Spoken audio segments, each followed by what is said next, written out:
اور اس کو آپس میں کمپیئر کیجئے اور پھر بتائیے کون زیادہ اوتھینٹک سورس ہے، فاطمہ جناح کے اسٹینلے وولفرٹ.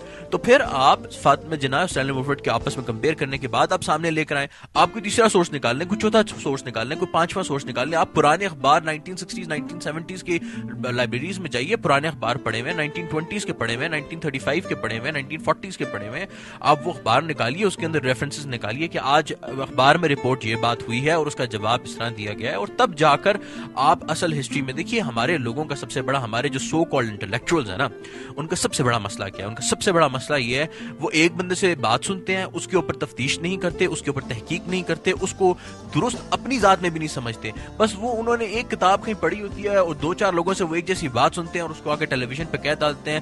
اور میرے خیال میں قرآن مجید نے ایسے لوگوں کو جھوٹا ہونے کی نشانی کہا ہے. اور میرے خیال میں مطلب اگر ایسے لوگ ایسی باتیں کرتے رہیں گے تو ہمیں اپنی ایز اے قوم اس چیز کو درست کرنا پڑے گا، ہمیں تحقیق کرنی پڑے گی، اور ہمیں ایک بات کو آگے کرنے سے پہلے ہمیں یہ ضرور کوشش کرنی ہوگی اس کو کنفرم کروائیں. جو میں نے آپ کو پہلے ابھی بات کوٹ کی وہ ایک حدیث تھی. So just to correct myself, قرآن مجید نے نہیں، اٹس اے حدیث کہ one who says without confirmation, جو بات ہے وہ آگے کر دے وہ ایک جھوٹے کی نشانی ہے. تو میرے خیال میں I think this clears out a lot of thing کہ why people are doing this and how they have been doing this, and you know some people do it very intentionally, some people don't do it very intentionally. جی علی، لیکن کچھ مثالیں ہیں جن میں کچھ ایسے حضرات ہیں جو شدید غلط بیانی سے قائد اعظم کی باتوں کو الجھانے کی کوشش کر رہے ہیں ڈیلیبریٹلی. تو سامعین کے لیے کچھ میرے پاس کلپس موجود ہیں جو میں آپ کو سناؤں گا. ڈاکٹر سب سے پہلے تو میں آپ کو ڈاکٹر معید پیر زادہ کی میں کلپس سناؤں گا جس کے اندر وہ یہ کلیم کر رہے ہیں کہ قائد اعظم کے پاس کوئی نظریہ نہیں تھا، کوئی بصیرت نہیں تھی، کوئی نظر نہیں تھی، کوئی سوچ نہیں تھی. اور ساتھ میں وہ یہ بھی کہتے ہیں کہ he was just a political executionist, جس کے تحت وہ ایک سیاسی عمل کو لا عمل میں لانے کے بانی ضرور تھے، لیکن ان کی سوچ، ان کا نظریہ وہ کوئی معنی نہیں رکھتا. تو سنیے گا، ضرور سنیے گا ڈاکٹر معید پیر زادہ. جب ایک جھٹکے میں بنتا ہے اسٹیفورڈ کرپس کے کیبنٹ مشن کے ناکامی کے بعد 46-47 میں، تو وہ ایک ایسی ہی سیکولر ریاست کی شکل میں معرض وجود میں آتا ہے جو صرف اور صرف انڈیا سے اس طرح سے مختلف ہے کہ اس کے اندر گورننگ ایلیٹ جو ہے وہ مسلمان ہیں اور ہندوستان کے اندر گورننگ ایلیٹ جو ہے وہ اس کی ہندو ہیں، اور اتنا ہی اس میں فرق ہے. کوئی کلیئر آئیڈیالوجی پاکستان کی ایگزسٹ نہیں کرتی. میرا یہ خیال ہے پاکستان کا کوئی ایسا نظریہ نہیں، یہ لوگوں نے بعد میں انوینٹ کیا ہے سارا کا سارا. مجھے جناح کی پوری زندگی کے اندر کوئی ایسے سسٹمیٹک تھاٹ نظر نہیں آتی. وہ کوئی فلاسفر نہیں تھے، وہ ایک پولیٹیکل کیمپینر تھے. انہوں نے اسٹرگل کی ایک اسٹیٹ حاصل کرنے کے لیے. وہ اسٹیٹ میں کیا ہوگا کوئی کلیئر نہیں انہوں نے بتا سکے، وہ نہیں بتا سکے. ان کا کوئی خواب نہیں تھا. بڑی اہم بات کی انہوں نے، کوئی خواب نہیں تھا. میں کنٹروورشل بات کہہ رہا ہوں، پاکستان میں لوگوں کو بہت غصہ چڑھے گا. محمد علی جناح کا پاکستان کی ریاست کے بارے میں کسی قسم کا کوئی خواب نہیں تھا. جی علی، تو اس کے بارے میں آپ کیا کہیں گے؟ طارق، آپ یہ کہاں سے کلپس ڈھونڈ کے لاتے ہیں؟ آپ ذرا یہ تو پہلے بتائیں. لوگ کیسی باتیں کرتے ہیں کہ انبلیویبل. میں اب آپ کو اس کا کیا جواب دوں؟ میں آپ کو کیا بتاؤں کہ قائد اعظم مطلب ایک شخص جو پورے بر صغیر کے مسلمانوں کو ایک پرچم اور ایک سائے اور ایک عہد اور ایک وعدے اور ایک ویژن، ایک امید کے نیچے کرتا ہے، ایک قوم بناتا ہے ایک پورے اتنے بڑے سب کانٹیننٹ میں. اور لوگ جن سے ہمارے لبرل بڑے اسٹینلے وولفرٹ سے بڑے وہ ہوتے ہیں، وہ کہتے ہیں کہ he carved a nation out of nowhere, he carved a country on the map of a world. اس قسم کی لوگ باتیں کرتے ہیں اس شخص کے بارے میں. اور ہمارے انٹلیکچوئلز ٹیلی ویژن چینل پہ، نیشنل ٹیلی ویژن چینل پہ بیٹھ کے اگر یہ بات کریں کہ آپ کے بانی پاکستان قائد اعظم محمد علی جناح، جو اس ملک کے فادر ہیں، جو اس ملک کے والد ہیں، جو اس ملک کے بنانے والے ہیں، ان کا کوئی ویژن ہی نہیں تھا، تو اب اس کے بارے میں آپ کو کیا جواب دوں؟ میں آپ ایسا کرتا ہوں، میں اس کو آپ کو جواب نہیں دیتا، کیونکہ میں اب آپ کو مجھے ہنسی بھی آ رہی ہے، مجھے غصہ بھی چڑھ رہا ہے.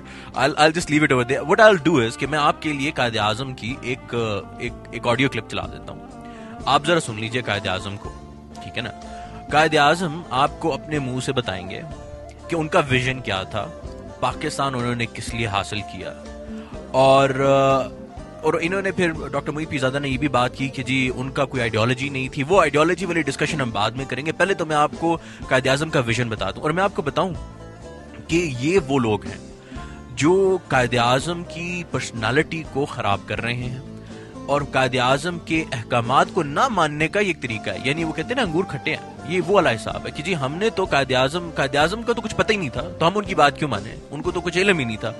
تو یہ اس قسم کی کرنے والی بات ہے. اصل میں جب قائد اعظم نے ہر ایک پاکستان کے ہر ایک ایشو کے بارے میں پالیسی سٹیٹمنٹس دیے ہوئے ہیں اور یہ لوگ اس پالیسی سٹیٹمنٹس کو سمجھنا ہی نہیں چاہتے, تو اب بندہ اس کے بارے میں کیا کرے. چلیے میں let's play the speech first and then we will talk about the rest.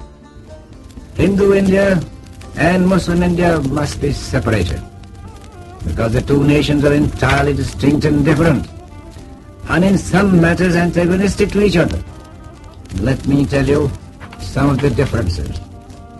We differ in our history, culture, language, architecture, music, laws, jurisprudence, calendar, and our entire social fabric and code of life. One India is impossible realization.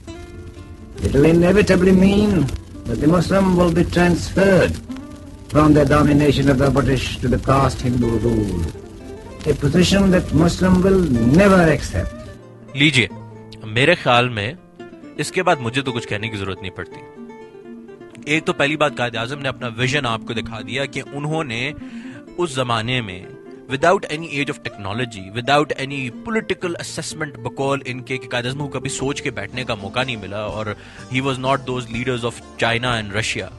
Quaid Azam نے اس زمانے میں یہ کہا تھا کہ آپ کبھی بھی کسی اور کی غلامی میں زندگی نہیں گزار سکتے. You are a minority in subcontinent, you will always remain minority.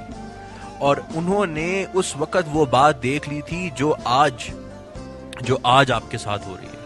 دیکھیے, اگر ڈاکٹر معید پیرزادہ کو اس وقت ایک نیشنل ٹیلی ویژن پر بیٹھ کر بات کرنے کا موقع ملا, انہیں اس ملک میں ڈاکٹر بننے کا موقع ملا, تو مجھے بتائیے کہ اگر آج ان کے اوپر وہ حالات ہوتے جو کشمیریوں کے ساتھ ہیں, یا وہ حالات ہوتے جو فلسطینینز کے ساتھ ہیں, یا وہ حالات ہوتے جو بوسنینز کے ساتھ ہیں, یا وہ حالات ہوتے جو سربینز کے ساتھ ہو رہے ہیں, یا مسلمانوں کی دنیا کے کسی بھی حصے میں ہو رہے ہیں, تو کیا یہ آج اس قابل ہوتے, ان کو کوئی چھوڑتا ہے اس ٹیلی ویژن چینل کے اوپر بیٹھ کر بات کرنے کا؟ میں آپ سے پوچھتا ہوں, doctor Moeed Pirzada is known in America, doctor Moeed Pirzada is known in India. مجھے آپ انڈیا کا ایک مسلمان اینکر کا نام بتا دیں, فیمس ٹیلی ویژن اینکر کا. کوئی بھی نہیں ملے گا آپ کو. ہم دنیا میں کوئی نہیں جانتا اسے, ٹھیک ہے نا. ہاں, دنیا کے دوسرے ممالک میں آپ کو شاید مل جائے, لیکن انڈیا سے کوئی نہیں ملے گا. تو اگر آج ان کی یہ حالت ہے, اگر آج یہ وہاں پر سٹینڈ کر رہے ہیں, تو ڈاکٹر معید پیرزادہ اصل میں اس ٹائم سے گزرے نہیں ہیں, کیونکہ قائد اعظم کا یہ ویژن کی بدولت ہے کہ انہوں نے دیکھ لیا تھا, انہوں نے ان کے آباء و اجداد کو یہ ملک دلایا تھا, اور آج اسی لیے آج اس ٹیلی ویژن پہ بیٹھ کے یہی بات کر رہے ہیں. تو میرے خیال میں قائد اعظم کے اپنے الفاظ کے بعد میرا تجزیہ زیادہ کرنے کی کوئی ضرورت نہیں رہتی, اور میرے خیال میں لوگوں کا اس بات کا احساس ہو جانا چاہیے کہ جب وہ قائد اعظم محمد علی جناح کے بارے میں بات کرتے ہیں تو ان کی کتابیں کچھ کھول کے پڑھ لیں, ان کے اوپر بہت سی ریسرچ کر لیں اور کچھ علم حاصل کر لیں, اور اگر ان کے پاس کسی سوال کا جواب نہ ہو تو بجائے غلط بیانی سے یا مس انفارمیشن پھیلانے کے آئی شوڈ سے, تو یہ کہہ دیا کریں کہ جی ہمیں نہیں پتا, ٹیلی ویژن کے اوپر ہر وقت بیٹھ کے بولنے کی ضرورت نہیں ہوتی, آپ کبھی بار چپ بھی رہ سکتے ہیں.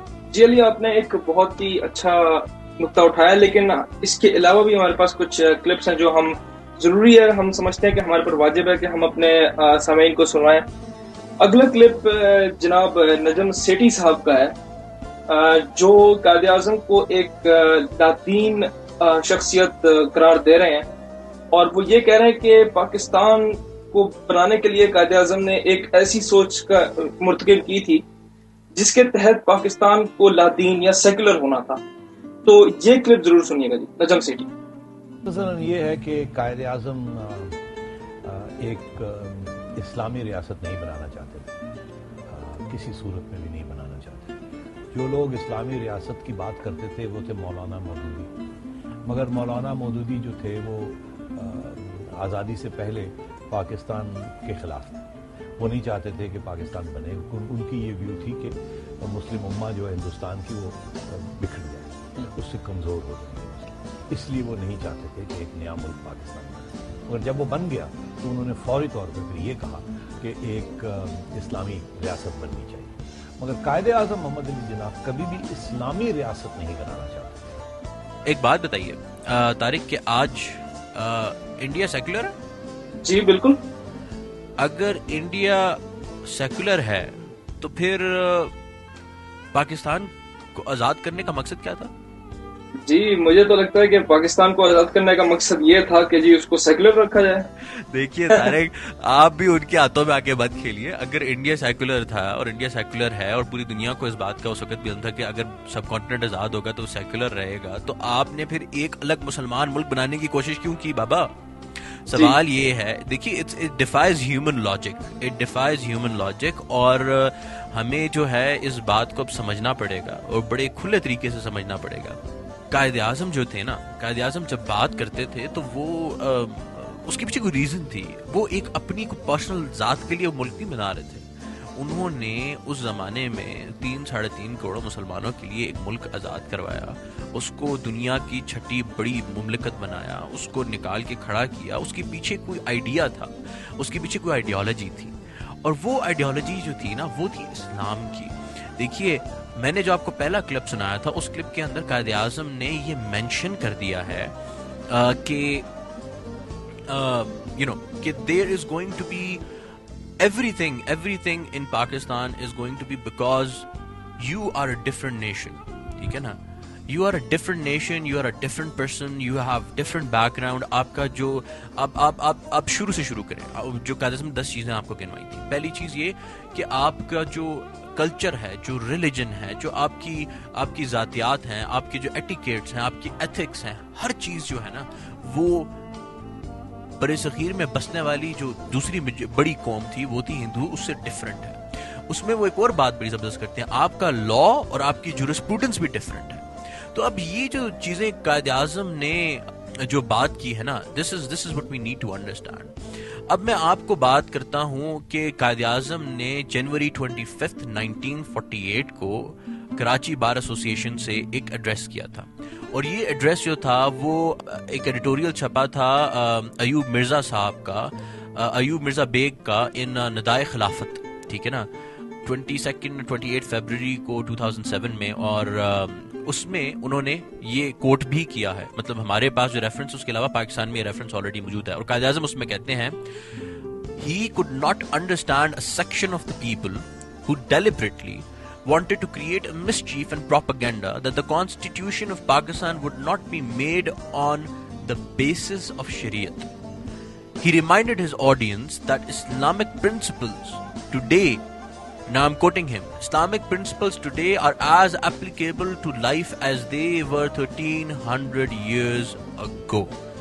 Now, if Qaid Azam is saying this, تو کچھ نہ کچھ تو پیچھے بات ہوگی، انہوں نے کچھ سوچا بھی ہوگا. اور جب انہوں نے ایک ایسی بات سوچی ہے تو اس کے بعد انہوں نے قائد اعظم نے کوئی نہ کوئی سسٹم بھی دیا ہوگا کہ بھائی یہ جو آپ نے، اگر میں ایک ملک بنانے کی بات کر رہا ہوں اور ایک میں ملک کو آگے لے کر جانے کی بات کر رہا ہوں، تو آپ کو ایک سسٹم بھی میں بتا کر جاؤں گا. آئیے سنتے ہیں قائد اعظم کی زبانی کہ وہ پاکستان میں کیسا سسٹم چاہتے تھے. سنیے، غور سے سنیے گا ذرا. Only voicing my sentiments and the sentiments of millions of Muslims when you say that Pakistan should be based on pure foundation of social justice and Islamic socialism, not otherism. چلیے، میں جھوٹ بول رہا تھا، میں نے اپنی طرف سے بات من گھڑت کی تھی. یہ بات جو تھی یہ قائد اعظم کی جو تھی یہ کسی اور نے کہی تھی اور قائد اعظم کے نام سے میں نے جوڑ دی. قائد اعظم کے اپنے الفاظ تو غلط نہیں ہے. قائد اعظم کے اپنے الفاظ جو تھے وہ جھوٹے تو نہیں ہو سکتے نا. قائد اعظم نے اس اسپیچ میں کیا کہا ہے، لفظ بلفظ کوٹ کرتا ہوں. You are voicing my sentiments and the sentiments of millions of Musliman when you say that that Pakistan should be based on Islamic justice and Islamic socialism. یعنی قائد اعظم یہ کہتے ہیں کہ آپ میرے دل سے کی ہوئی بات کو کر رہے ہیں. آپ یہ جو میرے سامنے مسلمان بیٹھے ہیں، لاکھوں کروڑوں مسلمان بیٹھے ہیں، یہ آپ ان کی دل کی بات کر رہے ہیں جب آپ یہ کہتے ہیں کہ پاکستان ایک اسلامک جسٹس سسٹم کے اوپر، ایک اسلامک سوشل سسٹم کے اوپر بیٹھے گا. اور ایک بات کو آپ یہاں پہ بھی کلیئر کر دیجئے، یہ وہ والا اسلامک سوشل سسٹم نہیں ہے جو طالبان لے کر آ رہے ہو.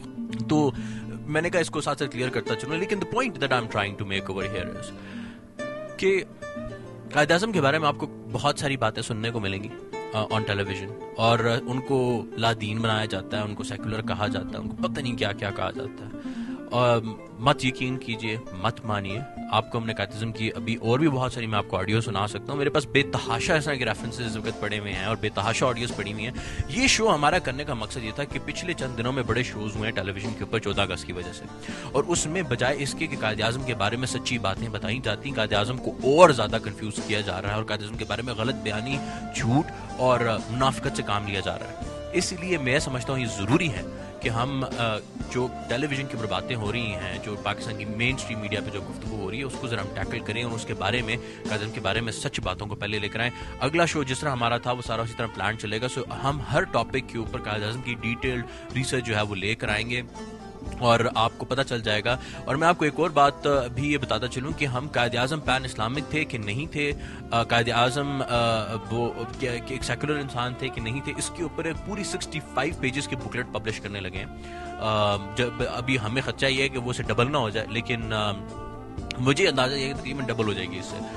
ایک پوری ہم نے ریسرچ کمپلیٹ ہو گئی ہے, اس کو ہم فائنل ٹچز دے رہے ہیں اس وقت, اور انشاءاللہ کچھ عرصے میں وہ بھی ہم اویلیبل کر دیں گے عام لوگوں کے لیے. آپ ڈاؤن لوڈ کر کے اس میں پڑھ سکتے ہیں, اور اس کے اندر قائد اعظم کی اسلام کے بارے میں جو خیالات تھے وہ آپ کو سامنے نکل کے آئیں گے. اور میں آپ کو یہ بھی بتا چلوں, ہم نے بڑی ریسرچ کی اور قائد اعظم کے بارے میں جو یہ کہ وہ سور کھاتے تھے اور شراب پیتے تھے اور نشے میں رہتے تھے اور پتہ نہیں کیا کیا باتیں ہیں, ہم نے ان کی I have met people in America who have ایک ADC تھے جو کہ اس وقت کے وائس رائے کے تھے, جنہوں نے قائد اعظم کے ساتھ میٹنگز وغیرہ اٹینڈ کی تھی.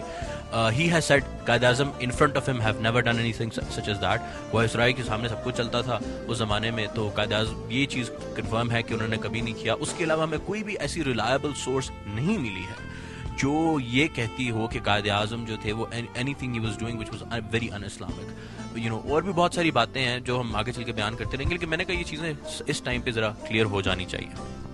جی علی, لیکن آپ نے ایک بہت اچھا ایک پوائنٹ بھی دیا تھا جس کے اندر نجم سیٹھی صاحب نے ایک یعنی اس اسلامک نظریے کو ایک مولوی کی بڑھ سے ترجیح دے کے ڈسمس کر دیا تھا. خیر, ہمارے پاس ایک اور بھی بہت اچھی کلپ ہے جو ہم آپ کو سنانا چاہتے ہیں. آپ کیوں مجھے پاکستانی میڈیا پہ بین کریں؟ جی, لیکن اصل میں ہمارے جو سامعین ہیں ان کو یہ سننا ضروری ہے, کیونکہ جب تک وہ یہ نہیں سنیں گے وہ اپنے دشمن کی نظر ثانی نہیں کر سکتے, ان کو پہچان نہیں سکتے اپنے دشمنوں کو, تو یہ ضروری ہے ان کے لیے سننا. تو یہ نصرت جاوید صاحب ہیں جو کہہ رہے ہیں کہ قائد اعظم ایک مسلمان ہی نہیں تھے, یعنی شروع سے ہی وہ ان کے اوپر ایک کوٹ ان کوٹ انڈائریکٹلی ان کے اوپر ایک کفر کا فتویٰ لگا رہے ہیں. اور اس کے ساتھ ساتھ وہ یہ بھی کہتے ہیں کہ 62 اور 63 آرٹیکلز کانسٹیٹیوشن کے, جس کے اندر ایک شخص کا پاکستانی الیکشن میں کھڑا ہونا, اس کا یہ ضروری ہے کہ وہ مسلمان ہو, امین ہو, صادق ہو, سچا ہو. اور اس کے تحت وہ یہ کہہ رہے ہیں کہ اکارڈنگ ٹو مسٹر نصرت جاوید کہ قائد اعظم تو شاید اس کے تحت کوالیفائی نہیں ہوتے, یعنی ان کا کوئی رول نہیں بنتا کہ جی گورنر جنرل پاکستان کے بن نہیں سکتے اس کے تحت. تو نصرت جاوید صاحب کو سنیے گا. صاحب بات ہے سیدھی سادھی, میں تو آج کی ابھی کی بات کر رہا ہوں کہ قائد کا پاکستان جو ہے وہ ظاہر ہے کہ ان کی اپنی لائف کی بھی تو کچھ پریکٹسز تھیں نا, the way he would live, the way he would move about, the way he married, ٹھیک ہے نا جی, اور پھر جیسے ان کا جو لائف سٹائل تھا. اب میں اگر بات کروں گا آن ایئر جانے دیجیے گا اور میرے اوپر فتویٰ نہ آ کر دیجیے گا. آرٹیکل 62 63 کی اگر اسٹرکٹ انٹرپریٹیشن کی جائے تو شاید قائد اعظم کوالیفائی نہ کریں, یعنی کچھ وجوہات کی بنا پر ٹو کنٹیسٹ الیکشنز. تو آپ کس یعنی کہ بیچارے یعنی قائد اعظم کو آج کے دن کیوں ان کو بیچاروں کو آپ یعنی ان کے ساتھ ہمیں شرمندگی ہونی چاہیے. جی علی, شرمندگی کس کو ہونی چاہیے اور کہاں پہ ہونی چاہیے؟ میں طارق, آپ پہلی بات یہ دیکھیے, میرے خیال میں کسی کو دشمن کہنا تو صحیح نہیں ہوگا. ہو سکتا ہے انہوں نے جو ریسرچ کی ہو, انہوں نے کہا جو کچھ پڑھا ہو وہ انفارمیشن ان کے پاس ٹھیک نہ ہو, لیکن قائد اعظم کے بارے میں دیکھیے وہ جس طرح میں نے پہلے کوٹ کیا تھا کہ حدیث شریف ہے کہ آپ کسی پہ جب کفر کا الزام لگائیں تو اس کو بڑا سوچ سمجھ کے لگائیں, کیونکہ اگر وہ شخص واقعی میں کافر نہیں ہے, یہ اوپر آپ کے اوپر آ کے لگتی ہے. چلیے میں آپ کو بتاتا ہوں, آپ نے کبھی نام سنا ہے مظہر علی اظہر کا؟ دیکھیے مظہر علی اظہر جو تھے وہ احرار موومنٹ کے ہیڈ تھے, ٹھیک ہے, انہوں نے احرار موومنٹ شروع کی تھی. جو لیبل قائد اعظم پر کافر اعظم کا لگایا گیا تھا نا, وہ مظہر علی اظہر نے لگایا تھا, جو احرار موومنٹ کے ہیڈ تھے. اب یہ بات اپنے پاس نوٹ کیجئے گا. اور اس کے علاوہ جو محمد عنایت اللہ خان مشرقی تھے, وہ جو لیڈر تھے خاکسار موومنٹ کے, انہوں نے بھی قائد اعظم کے اوپر یہ الزام لگایا تھا کہ مسلمان نہیں ہے. اور یہ ہوا تھا, ان کی سپیچز تھیں جو کہ 17 اور 18 سپٹمبر 1945 کو ہوئی تھی, پاکستان بننے سے پہلے, 2 سال پہلے کی بات کر رہا ہوں. اور اس سے پہلے بھی جولائی 1943 کو جو خاکسار تحریک کے کچھ ممبرز تھے, انہوں نے قائد اعظم کو قتل کرنے کی کوشش کی تھی 1943 میں, کہ وہ مسلمان نہیں ہے اور وہ مسلمان ہونے کا دعویٰ کرتے ہیں, مسلمان لیڈر بننے کی اور مسلمانوں کو ریپرزینٹ کرنے کی بات کرتے ہیں. مطلب یہی ساری باتیں جو آج نصرت جاوید صاحب اور ٹیلی ویژن پہ بیٹھ کے کر رہے ہیں اس وقت. اس کا جواب قائد اعظم نے خود دیا تھا, اور یہ جواب انہوں نے 1945 میں دیا تھا. 1945 میں قائد اعظم کے, میں آپ کو ایگزیکٹ الفاظ کوٹ کر دیتا ہوں, آپ اس کو ذرا غور سے سنیے گا. وہ کہتے ہیں کہ it is not only painful and regrettable that they have stooped to such a low depth of meanness, in as much as they are directed to show that I am not a Musliman. But the allegations made by them in their speeches against me and my private life are tissues of falsehood.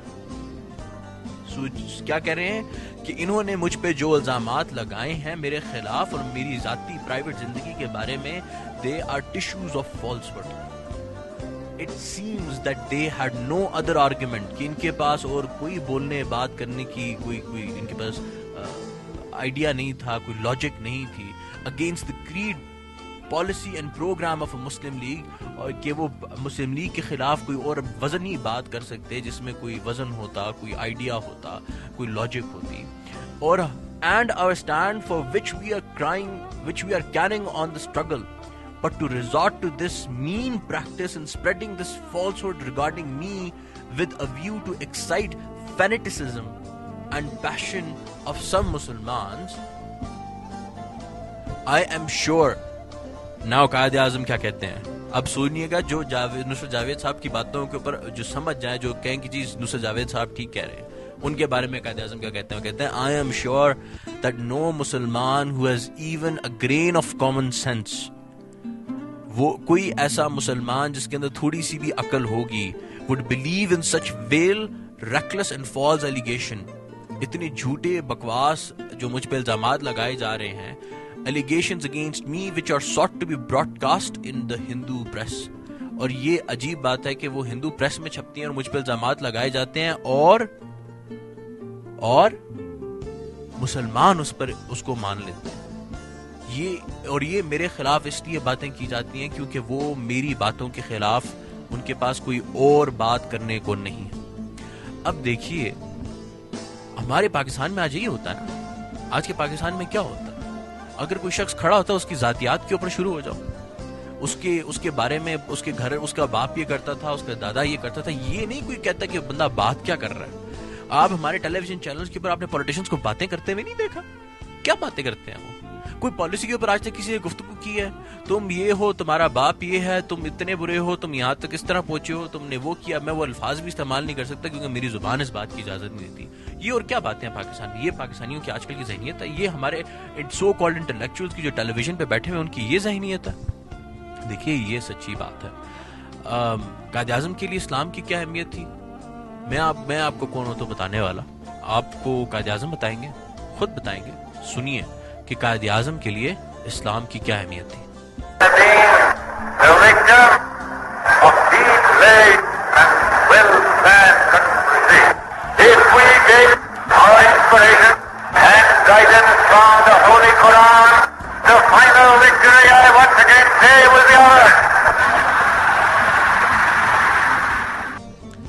جی طارق. جی علی, اس سے تو صاف ثابت ہوتا ہے کہ ہمارے جو قلم نگار اور بہت ہی بڑے میڈیا پرسنالٹیز ہیں وہ کچھ اور بات کر رہے ہیں اور قائد اعظم کے اپنے الفاظ میں کچھ اور ہی بات ہو رہی ہے. خیر میں آپ کو مجھے پتا ہے کیا, میں ذرا یہ تھوڑا سا ایکسپلین یہاں پہ کرتا چلوں. میں کسی کی ذاتیات کے اوپر, کسی کی نیت کے اوپر شک کرنے والوں میں سے نہیں ہے, کیونکہ اللہ تعالیٰ کہتا ہے کہ نیتوں کا حال میں جانتا ہوں. لیکن میں آپ کو صرف یہ بات بتا دوں, دیکھیے کہ آرٹیکل 62, 63 اگر اس کے بعد نصرت جاوید صاحب پہ لگایا جائے, دیکھیے قائد اعظم کی صداقت و سچائی, سچی بات کو جو ہے نا وہ تو ہندو بھی مانتے تھے, کہتے تھے کہ اس سے سچا انسان تو ہم نے نہیں دیکھا. اس کی جو پرسنالٹی, اس کی پالیسی, جو اس کے پریکٹیکلز ہیں لائف کے, اور جو اس کی جو جس چیز پہ اسٹینڈ لیتے ہیں, سچی بات پہ اسٹینڈ لیتے ہیں, قائد اعظم کی تو ہندو بھی مانتے تھے. تو اگر میں نصرت جاوید صاحب کو اب 62, 63 میں کھڑا کروں تو پھر, اور ان کے بارے میں کیا چیزیں مشہور ہیں, مجھے کسی کی ذاتیات پہ جانے کی ضرورت نہیں ہے. لیکن دا پوائنٹ از دس, قائد اعظم محمد علی جناح یہ کہتے ہیں, ایک دفعہ پھر سنتے ہیں تھوڑا سا, کیونکہ I think it felt actually good. I'm gonna play it again once more. Listen to it. We have been the victim of deep-laid and well-planned conspiracy. I'm just playing the first 7 seconds of this one clip. اس میں قائد اعظم کہتے ہیں, we have been victim of B-grade conspiracy.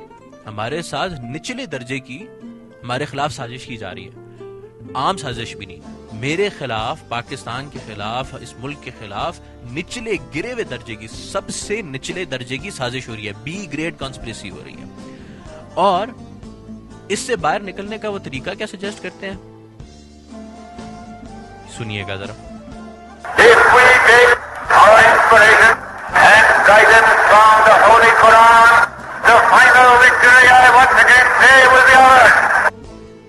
اور اگر آپ کے خلاف کوئی سازش ہو رہی ہو تو اس سے باہر نکلنے کا قائد اعظم, جس کو لوگ یہاں پر نصرت جاوید صاحب جیسے لوگ یہ کہتے ہیں کہ وہ نان مسلمان ہے, اسلام قرآن کو مضبوطی سے تھامے رکھیں. And I once again say the final victory will be yours. This is what a man of Qaid Azam Muhammad Ali Jinnah is saying. Now, I have been advised, ہمارے جو کچھ advisors ہیں وہ یہ کہتے ہیں کہ بھئی اتنا کھلا آپ قائد اعظم جیسے شخص کے اوپر جب آپ الزام لگا دیتے ہیں تو آپ کے اپنے مسلمان ہونے پہ لوگوں کو شک ہو جاتا ہے. آپ قائد اعظم کے بارے میں یہ باتیں کریں گے تو کہ اور ان کو خراب کرنے کی کوشش, دیکھیے ٹیلی ویژن کے اوپر اور آپ کے شوز میں پولیٹیشنز کے ساتھ جو آپ کرتے ہیں وہ کر رہے ہیں, لیکن خدا کے لیے ہمارے ہیروز کو خراب کرنے کی کوشش مت کیجیے. یہ ملک, یہ پاکستان وہاں تک نہیں پہنچا جہاں تک اس کا پہنچنا اس کا حق تھا, جہاں تک پہنچنا اس کی منزل ہے. اس کی وجہ یہی ہے کہ ہم نے اپنے بزرگوں کے ساتھ, اپنے لیڈرز کے ساتھ, اپنے ہیروز کے ساتھ, جن سے ہمیں بہت کچھ سیکھنا چاہیے تھا نا, ہم نے ان سے سیکھنا چھوڑ دیا ہے, ہم نے ان کو جاننا چھوڑ دیا ہے, ہم نے ان کو ماننا چھوڑ دیا, ہم نے اپنے رول ماڈلز ختم کر دیے ہیں ان سے. آج کل کے بچوں کے کیا رول ماڈلز ہیں, نصرت جاوید, آج کل کے بچوں کے کیا نجم سیٹھی صاحب رول ماڈل ہے, قائد اعظم کیوں نہیں ہے. اس کو کہتے ہیں انفارمیشن بلیک آؤٹ, اس کو کہتے ہیں لوگوں کو ان کی جڑوں سے, جو میں نے اپنے پہلے پروگرام میں مثال دی تھی آپ کو کہ اس ملک کی جڑوں کو کھوکھلا کیا جا رہا ہے, کرنے کی کوشش نہیں ہو رہی, کیا جا رہا ہے. اس کو اگر ٹھیک کر سکتے ہیں نا آپ, تو آپ کو پوری ملک اور پورے قوم کو وہ سب کچھ دکھانا ہوگا جو اصلیت ہے, تاکہ لوگ اگین قائد اعظم کے الفاظ میں ان کو, ان کی جب آپ destiny, once you will show the destiny of this nation, it will march towards it. آپ اس قوم کو اس کی منزل, اس کی مقصد, اس کی ڈیسٹنی دکھائیے, یہ خود مارچ کرے گی اس طرف. یہ ہے قائد اعظم کے الفاظ, یہ ہے قائد اعظم کی سوچ. اب اس کے بعد میں نے کیا کہنا ہے. جی علی, ویسے تو بہت ہی واضح ہے, لیکن ایک آخری کلپ جو ہے وہ ہم اپنے سامعین کو سنانا چاہتے ہیں جو بہت امپورٹنٹ ہے. اور اب یہ ڈائریکٹلی بلکہ قائد اعظم پر نہیں بلکہ ڈائریکٹ علامہ اقبال پر اٹیک ہے, اور یہ ونس اگین نجم سیٹھی صاحب کر رہے ہیں, اور وہ یہ کہہ رہے ہیں کہ علامہ اقبال نے 1930 کا جو ایڈریس تھا جس کے اندر انہوں نے ایک سیپریٹ اسٹیٹ کا کانسیپٹ دیا تھا, اس کے اندر وہ یہ کہہ رہے ہیں کہ یہ ایک اسلامی ریاست نہیں بلکہ بہت ساری اسٹیٹس ہونی چاہیے تھیں. تو علی میں چاہوں گا کہ آپ یہ پڑھ کے بھی سنائیں جائے گا جو الہ آباد کا ایڈریس جو ہے, اس سے پہلے ہم یہ کلپ سن لیتے ہیں نجم سیٹھی کا. ریاستیں ہونی چاہیے, ریاستیں ہونی چاہیے جو کہ آٹونومس ہوں, انڈیپینڈنٹ کا لفظ انہوں نے ایز اے نیو کنٹری نہیں کہا, انہوں نے کہا کہ اٹانومس اسٹیٹس ہونی چاہیے. آپ کو یاد ہوگا کہ لفظ اسٹیٹس جو ہے یہ برطانیہ کے راج کے دوران بھی princely states, India was divided into states, تو انہوں نے کہا مسلم اسٹیٹس, مگر انہوں نے واضح کر دیا کہ یہ ہندوستان کے اندر ہوں گی, ہندوستان کے باہر نہیں ہوں گی, ہندوستان کو توڑ کے علیحدگی کا رخ نہیں اختیار کریں گی.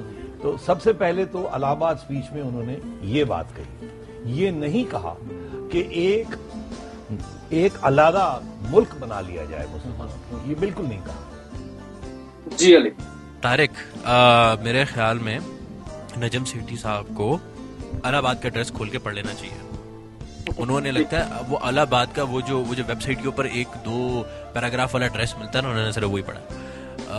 انہیں کہ گوگل کرنا چھوڑیے, وکیپیڈیا سے سورسز اٹھانا چھوڑ دیجیے, اور میری ان کو سجیشن یہ ہوگی کہ تھوڑا سا ڈیٹیل میں چلے جائیں اور لوگوں کی کتابیں پڑھنا چھوڑ دیں اور خود جا کے جو اصل اوریجنل ڈاکیومنٹس ہیں اندر جائیے اور وہ اوریجنل ڈاکیومنٹس جا کے پڑھیے کہ وہ کیا کہتے ہیں. 21 اپریل 1938 کو, ٹھیک ہے نا, ایک تو وہ آپ کے پاس ہے. دوسرا ایڈریس ہے آپ کے پاس 29 دسمبر اینڈ 1930 کو. جب, اور میں آپ کو یہ بات 29 دسمبر 1930 کی کر رہا ہوں, اس میں علامہ اقبال, اور یہ ہے راؤنڈ ٹیبل کانفرنس کی بات ہے. یہ پہلے ہم اس پہ آ جاتے ہیں تاکہ ہم ذرا یہاں سے کلیئر کرتے ہوئے چلیں. اب دیکھیے, قائد اعظم, بہت سے لوگ یہ کہتے ہیں جی قائد اعظم اور علامہ اقبال جو تھے وہ پہلے پاکستان جو تھا وہ نہیں بنانا چاہتے تھے 1935, 1940, 1945 تک, اور کچھ لوگ تو کہتے ہیں کہ جی بس ایک جھٹکے میں پاکستان بن گیا, ٹھیک ہے نا, وہ بھی بنانا نہیں چاہتے تھے. میں آپ کو لے کر جا رہا ہوں 29 دسمبر 1930, ذرا یہ سنیے گا. یہ علامہ اقبال ہے جو کہ راؤنڈ ٹیبل کانفرنس میں کہہ رہے ہیں, I would like to see the Punjab, the Northwest Frontier Province, Sindh and Balochistan amalgamated into one single state. Self-government within the British Empire or without the British Empire, the formation of a consolidated Northwestern Indian Muslim state appears to me to be the final destiny of the Muslims of at least Northwest India. اب آپ تھوڑا سا میں آگے چلے, آگے بھی پڑھتا ہوں. We are 70 million and far more homogeneous than any other people in India. Indeed, the Muslims of India are the only Indian people who can fitly be described as a nation in modern sense of the word.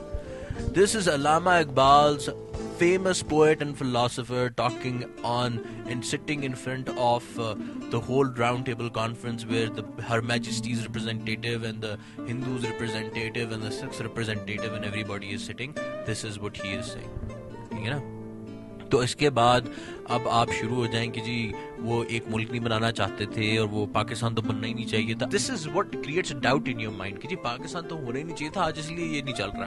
This is an indirect attack on the country کہ جی پاکستان تو بنانا تو لوگ چاہتے نہیں تھے, یہ تو قائد اعظم نے ایک جھٹکے میں ویسے بنا دیا. یار ویسے کیا گریٹ اسکل ہوگا اس بندے کا بھی جس نے ایک جھٹکے میں دنیا کی 6ٹھی بڑی اسٹیٹ بنا ڈالی. اس بندے کو بھی سلوٹ مارنا چاہیے. لیکن خیر نہیں آؤ, ناٹ بینگ سرکاسٹک اینی مور. تھوڑا سا آگے چلتے ہیں. The Qaid was also a great admirer of Allama Iqbal and we all know that. So جب علامہ اقبال, یہ بات میں آپ کو ابھی بتا دوں, اس کے اوپر ہم بعد میں علامہ اقبال اور قائد اعظم کے اوپر ایک پورا ہم نے ایک ریسرچ پیپر لکھا ہوا ہے, اس کے اوپر ہم پوری آپ کو ایک ریسرچ بتائیں گے. لیکن جب علامہ اقبال فوت ہوئے تھے نا 21 اپریل 1938 کو, تو قائد اعظم نے وہ ایک جگہ پہ ایڈریس کر رہے تھے, تو انہوں نے وہاں پر یہ بات کی. He was undoubtedly one of the greatest poets, philosophers and seers of humanity of all times. To me, he was a personal friend, philosopher and guide, and as such the main source of my inspiration and spiritual support. This is what Qaid Azam is saying about Allama Iqbal. یعنی وہ کہہ رہے ہیں کہ undoubtedly, بغیر کسی شک کے, علامہ اقبال جو تھے, یہ قائد اعظم کہہ رہے ہیں علامہ اقبال کے بارے میں کہ وہ گریٹسٹ پوئٹ تھے, بہت بڑے شاعر تھے, فلاسفر اس سے بھی بڑے تھے, ٹھیک ہے نا, فلسفی اس سے بھی بڑے تھے, اینڈ سیئرز آف ہیومینٹی, اور وہ پوری انسانیت کا خیال رکھنے والوں میں آف آل ٹائمز, ہر وقت کا. To me he was a personal friend. وہ میرے ذاتی دوست تھے, میرے لیے فلاسفر تھے, میرے لیے فلسفی کرتے تھے, میرے گائیڈ تھے, اینڈ گائیڈ مجھے راستہ دکھانے والے تھے, and as such the main source of my inspiration and spiritual support. اور میری روحانی طاقت اور مجھے آگے لے کر بڑھنے کی میرے لیے انسپائریشن جو تھے وہ علامہ اقبال تھے. جب علامہ اقبال نے یہ بات کر دی اور قائد اعظم نے یہ بات کر دی تو پاکستان کے ایک ٹوٹا ہونا چاہیے تھا کہ 2 ٹوٹے ہونے چاہیے تھے. اس ڈبیٹ میں مجھے جانے کی اب ضرورت نہیں ہے. پاکستان جو تھا وہ ایک ہی ہونا تھا, اور پاکستانیت ایک ہی ہونی تھی, اور پاکستان بننے کا ایک ہی مقصد تھا. میرے خیال میں اس کے بعد کوئی ڈبیٹ نہیں ہونی چاہیے. میرے خیال میں ہر چیز کا پاکستان کی ہسٹری میں جواب موجود ہے. علامہ اقبال نے پاکستان کی فلسفی اور آئیڈیالوجی کو ڈیفائن کیا تھا. قائد اعظم نے اس آئیڈیالوجی کو بلڈ کیا تھا اور اس فلسفی اور آئیڈیالوجی کو مکس کر کے ایک ریالٹی بنایا تھا.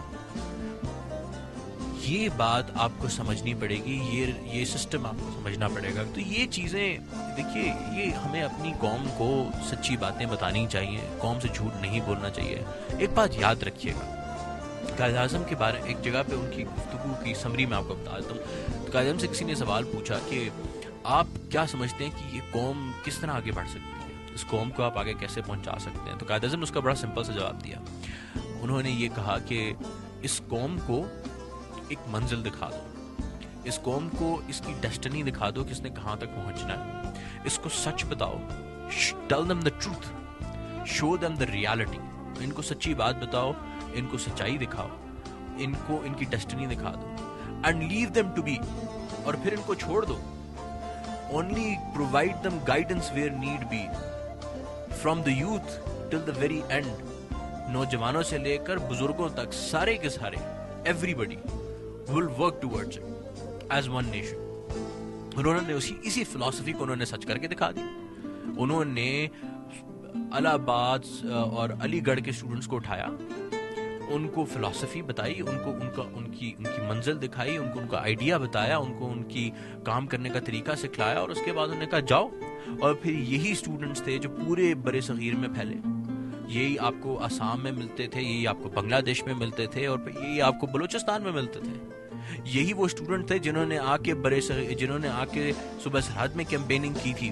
اور جب صوبہ سرحد میں ایسی کیمپیننگ کی تھی کہ جب وہاں پر نہرو گیا تھا تو اس کو پتھر پڑے تھے, ایسی کیمپیننگ کی تھی انہوں نے جا کر وہاں پر. اب وہ بعد میں اب وہ جو اس کے بعد اے این پی اور لال ٹوپی والوں نے جو باتیں کی ہیں کہ جی یہ تو بننا نہیں چاہیے تھا. اور دیکھیے آج پاکستان میں پاور میں کون ہے, پاکستان کی پالیٹکس میں آج کون انوالوڈ ہے؟ وہ لوگ جو جھوٹے ہیں سخت, جو منافق ہیں سخت, ٹھیک ہے نا. یا تو یہ وہ اس قسم کے لوگ ہیں, یا وہ لوگ ہیں جو پاکستان چاہتے نہیں تھے. چاہے وہ کچھ آپ کو لوگ ملتے ہیں جو عجیب قسم کے. دیکھیے میں کسی قسم کی لسانیت یا کسی قسم کی پولیٹیکل پارٹی بازی میں نہیں جانتا, because we are a political think tank. But the point is this کہ لوگوں کو سچی بات بتائیے, انہیں دکھائیے.